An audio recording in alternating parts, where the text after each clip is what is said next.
پاکستان میں پہلی عید قائد اعظم نے کیسے منائی؟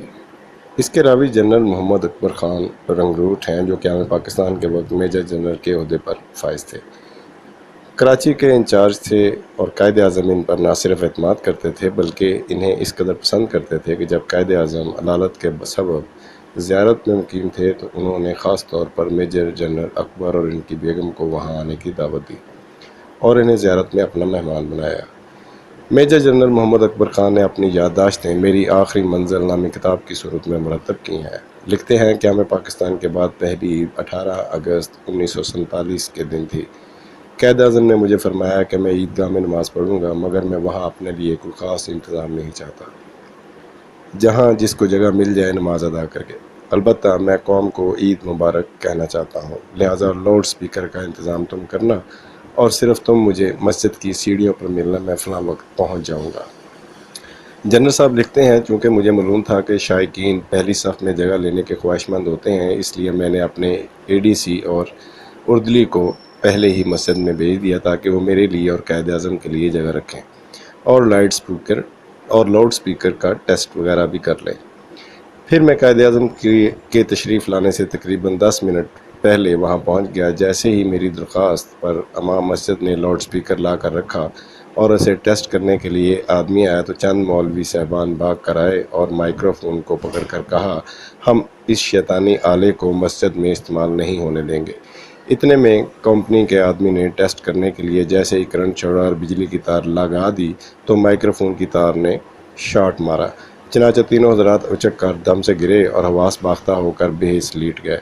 میں ڈرا کہ کہیں بجلی کے شاک سے مر ہی نہ گئے ہوں، مگر انہیں کچھ نہ ہوا تھا، یا وہ سہمے ہوئے تھے یا پھر ڈرامائی انداز کا مظاہرہ کر رہے تھے۔ بہرحال میرے کہنے پر وہ اٹھ کھڑے ہوئے اور اپنی جگہ جا کر بیٹھ گئے اور پھر کوئی مزاحمت نہ کی۔ میجر جنرل محمد اکبر خان رقم تراس ہیں کہ میں قائد اعظم کو ممبر کے قریب لایا تو انہوں نے خطاب کرتے ہوئے فرمایا، اللہ تعالیٰ عموماً ان انسانوں کو آزمائش میں ڈالتا ہے جن پر وہ مہربان ہوتا ہے۔ اسی بنا پر اللہ تعالیٰ نے حضرت ابراہیم کو فرمایا کہ جو چیز تمہیں بہت عزیز ہے میرے لیے قربان کرو۔ آخر حضرت ابراہیم نے اپنے پیارے بیٹے حضرت اسماعیل کو قربانی کے لیے پیش کیا۔ آج کل اللہ تعالیٰ پاکستان اور بھارت کے مسلمانوں کی آزمائش کر رہا ہے۔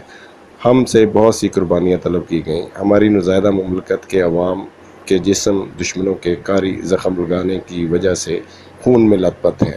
ہمارے مسلمان بھائی جو ہندوستان میں ہیں، ظالموں کے عتاب اور تشدد کا شکار بنے ہوئے ہیں۔ مسلمانوں پر ظلم کے سیاہ بادل چھائے ہوئے ہیں، مگر انشاءاللہ اگر ہم اسلامی جذبہ سے سرشار ہو کر ثابت قدم رہے تو حضرت ابراہیم کی طرح اللہ تعالیٰ ہماری قربانی قبول کرے گا۔ لہٰذا ہم سب مل کر جذبہ جہاد سے سرشار ہو کر دشمنوں کے ناکام عزائم کا عزم سے مقابلہ کر کے اللہ تعالیٰ کی خوشنودی سے سرفراز ہو جائیں۔ جس قدر قربانیاں ہم اللہ تعالیٰ کی خوشنودی کے حصول کی غرض سے دیں گے، اس سے کہیں زیادہ اجر عظیم اللہ تعالیٰ ہمیں نوازے گا۔ ہم اس مبارک دن میں دشمنوں کے عزائم کو استقلال و عزم، جرأت، ہوش مندی، اتفاق و اتحاد اور نظم سے کرنے کا عہد کریں تاکہ اللہ کے نیک بندوں کی تقلید کر کے اسلامی روایات کو پائندہ و تابندہ رکھیں۔ پاکستان زندہ باد۔ قائد اعظم کے الفاظ کے باطن میں جھانکیے تو آپ کو ان میں صوفی جناح کی ایک جھلک نظر آئے گی، ایک ایسا صوفی جو اسلامی تعلیمات کا ادراک رکھتا ہے، ایسا صوفی جس کا قلب ایمان محکم اور رضائے الہی کے نور سے منور ہے۔